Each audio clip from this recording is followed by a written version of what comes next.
Magluto kami ngayon ng seafood soup para sa mga Kuwaiti kasi Friday na yun guys at my birthday. So ito yung pagkain nila for today. So ito ang pinakamasarap na pagkain na gustong gusto ko din kasi maanghang. Isipin mo puro mga seafoods. Ay, buongon. Ito pa yung mushroom. Ito yung mga sangkap namin for the soup. Tapos may ano din. Nakalimutan butang iguin. Muna amang chef cook. Nakoy iyang assistant. Wa man nakapasar. Assistant lang. Nakapasar lang kasi ni Carlo. Ay, bibo kayo sila nagluto guys. Murag mga pasado.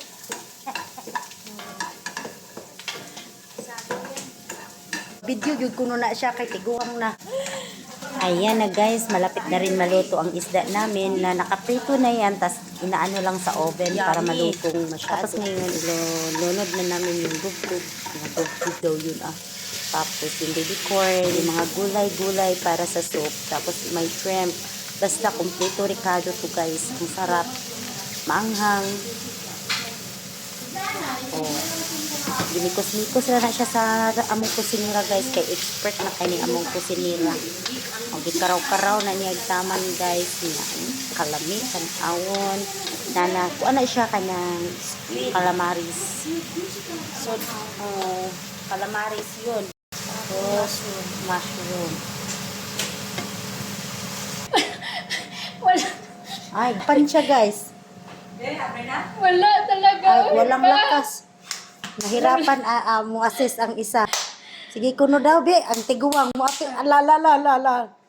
Ay hindi pa rin. Oh, kaya ng matanda.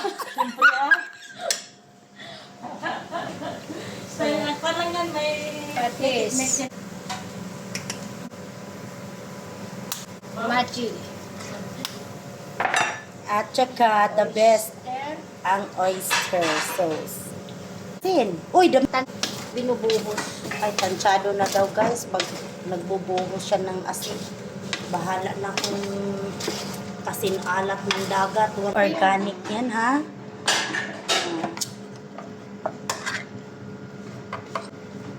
Ano siya? Creamy.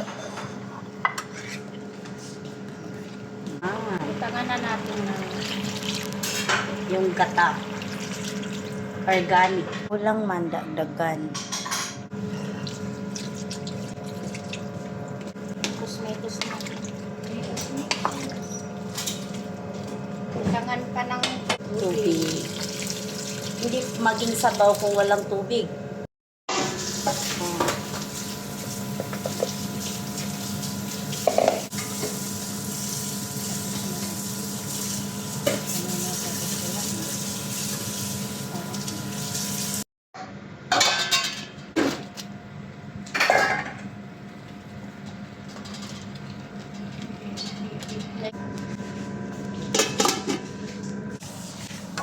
powder.